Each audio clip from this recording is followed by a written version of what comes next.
विष्णु पुराण में कहा गया है, उत्तरम यत् समुद्रस्य हिमाद्रैश्चैव दक्षिणम वर्ष तद भारतम नाम भारती यत्र संतति ही। यानी समुद्र के उत्तर में और हिमालय के दक्षिण में जो देश है उसे भारत कहते हैं तथा उनकी संतानों को भारती कहते हैं। अगर आप अचानक से कुछ दिनों बाद सुने कि भारत इंस्टीट्यूट ऑफ टेक्नोलॉजी, अगर आप अचानक से कुछ दिनों बाद सुने कि भारत स्पेस रिसर्च ऑर्गेनाइजेशन, तो घबराइएगा नहीं, क्योंकि ऐसा कांड हो रहा है। अगर मैं कुछ दिनों पहले कहता ना कि इंडिया बनाम भारत मैच चल रहा है तो आप कहते कुछ भी मजाक कर रहे हो, पर अगर आज मैं कहता हूं कि इंडिया बनाम भारत मैच चल रहा है, आप कहेंगे हाँ हाँ बिल्कुल मुझे पता है क्या चल रहा है। कांड बहुत गर्मा चुका है ना। जैसे ही विपक्ष ने इंडिया I.N.D.I.A ऐसे इंडिया रखा, कांड पूरा गर्म हो चुका था। अब सवाल यह है कि अचानक से इंडिया शब्द को भारत करने के लिए सिर्फ और सिर्फ विपक्ष की स्ट्रेटेजी का एक तोड़ है या क्या है, मुझे नहीं पता। और ना ही मैं कोई हूं और ना ही मैं किसी पार्टी में इतना यकीन करता हूं, ना मैं किसी इस साइड में ना मैं किसी उस साइड में। यार हम लोग ना नॉर्मल आम इंसान है और आम इंसान को ना लोग गुठली ही समझते हैं। अब ये आम इंसान को गुठली समझकर जब चाहे देश का नाम बदल दो, जब चाहे रेलवे स्टेशन का नाम बदल दो, हमें क्या, हम तो बस देखेंगे सुनेंगे और काम खत्म, है ना। अब सवाल ये हुआ कि G20 समिट चल रहा है। अब उसके आधार पर ना जो हमारे माननीय राष्ट्रपति द्रौपदी मुर्मू जी हैं, उनके द्वारा जो निमंत्रण पत्र जो भेजा गया, उस निमंत्रण पत्र में भारत लिखा गया, राष्ट्रपति प्रेसिडेंट ऑफ भारत लिखा गया, ना कि इंडिया लिखा गया। माहौल गर्मा गया, माहौल पूरा गर्मा गया। और उसके बाद फिर से एक और बार ये गरमाया जब ये G20 समिट चल रहा है तो उसके बीच में ही ये मुद्दा फिर से आया कि इंडिया की जगह भारत ये शब्द का इस्तेमाल कर दिया गया। ये जो यहां पर इस्तेमाल, जो बुकलेट इसमें जारी किया गया, उसमें Bharat the mother of democracy का इस्तेमाल किया गया, इंडिया शब्द का इस्तेमाल नहीं किया गया। पूरा माहौल गर्म हो गया। अब मारधाड़ एक्शन से भरपूर।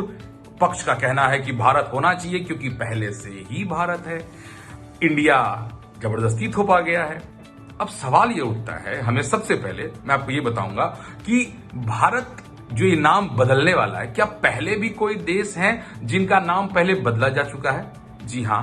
अगर मैं नॉर्मल तरीके से कहूं तो 190 से अधिक देश पूरे विश्व में, अगर मैं कंक्लूड करूं, इससे अधिक देश है, 200 से अधिक लगा लो, ठीक है। उसके आधार पे लगभग 10 ऐसे देशों के नाम मैं आपको अभी बता सकता हूं जिसका बदला है। जैसे अगर आपने सुना हो श्रीलंका, जानते हैं ना, श्रीलंका पहले एक्चुअली में सिलोन के नाम से जाना जाता था। तुर्की जो है, जो अभी नाम लिखा जाता है वो तुर्की है। नीदरलैंड जो है वो पहले हॉलैंड के नाम से जाना जाता था। उत्तरी मैसेडोनिया गणराज्य जो है वो मैसेडोनिया गणराज्य के नाम से जाना जाता था। चेकिया जो है चेक गणराज्य के लिए, और आपका म्यांमार जो है वो बर्मा, और ईरान जो आजकल जाना जाता है वो पहले फारस जाना जाता था। थाईलैंड जो है पहले सियाम के नाम से जाना जाता था, और आयरलैंड जो है आयरिश मुक्त राज्य के नाम से जाना जाता था। ये वो देश हैं जिनका नाम पहले भी बदला जा चुका है। भारत का नाम अगर बदलता है तो ये कोई पहला देश नहीं होगा। पर सवाल ये है कि क्या ये इतना जरूरी है? क्या भारत नाम रखना इतना जरूरी है?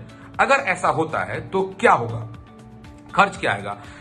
अगर एक रिसर्च के हिसाब से कहूं तो लगभग खर्च पड़ेगा पूरे बदलाव में, क्योंकि बदलेगा तो सब बदलेगा पूरे, मतलब आप कहें तो पासपोर्ट, जहां जहां इंडिया लिखा हुआ है वहां पर भारत लिखाएगा, है ना। आईटी है तो वो आईटी बदल के भारत इंस्टीट्यूट ऑफ टेक्नोलॉजी हो जाएगा। इसरो का आई हट जाएगा, वहां भारत लग जाएगा। लग भी सकता है, नहीं भी लग सकता है, ये तो अब वस्तु स्थिति है।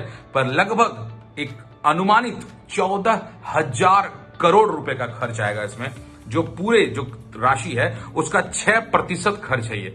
एक्चुअल में ये राशि खाद्य पर जो मतलब गरीब लोग हैं उन लोगों को खिलाने के लिए जो खाद्य सामग्री जो देश को प्रोवाइड किया जाता है उसका है, वो लगभग 1 महीने का राशन है। ये इतना रकम, देश का 6% हिस्सा आप इसमें दे रहे हैं। कितना सही है, कितना गलत है, अब ये तो आप ही बताना कमेंट करके कि आपको ये क्या लग रहा है। अब सवाल ये है कि क्या ऐसा हो सकता है? ये हो सकता है, भारत नाम बदल सकता है। ये तभी हो सकता है जब राज्यसभा और लोकसभा दोनों में यह सर्वसम्मति से पारित हो, या यूं कहें बहुमत से पारित हो।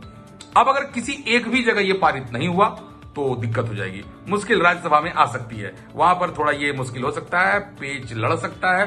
पर लोकसभा में तो पास होना ही है, बहुमत में भाई, बीजेपी सरकार तो बहुमत में है। मैं फिर से कह दूं, मैं किसी के सपोर्ट या अपोज में यहां बात नहीं कर रहा हूं। ये आप मुझे बताना कि भारत नाम जो है ये पढ़ने से कितना अच्छा होगा, कितना बुरा होगा, या कोई फर्क नहीं पड़ेगा। अगला जो मुद्दा है वो ये है कि ये होने के लिए, मतलब ये अगर होता है तो संविधान के कौन से अनुच्छेद में ये बदलाव किया जाएगा। तो टेक्निकली ये संविधान के अनुच्छेद 1 में ये संशोधन किया जाएगा। ठीक है, अब ये सारी बातें तो हो गई, इससे नुकसान भी मैंने आपको बता दिया। अब यहां पर एक छोटी सी बात आती है कि इतने बड़े नुकसान के बाद सिर्फ विपक्ष के हमलों से बचने के लिए, उस तुष्टीकरण से बचने के लिए आपने नाम भारत रख दिया। और अगर विपक्षी भारत रख ले तो क्वेश्चन है ना, अगर वही भारत रख ले तो इंडिया की जगह भारत, या कोई एक तीसरा खड़ा हो जाए वो भारत नाम रख दे, आप कितनों के नाम बदलेंगे। और मेरे हिसाब से नाम बदलना क्या हर समस्या का समाधान है? कमेंट करके बताइएगा। अगर आपको लगे कि मेरा ये वीडियो सही है, मैंने कुछ ठीक बोला है, तो प्लीज जरूर शेयर कीजिएगा। आज के लिए बस इतना ही। मेरा नाम है डॉक्टर मधुरेश और आपका मेरे चैनल पर स्वागत है। Thank you.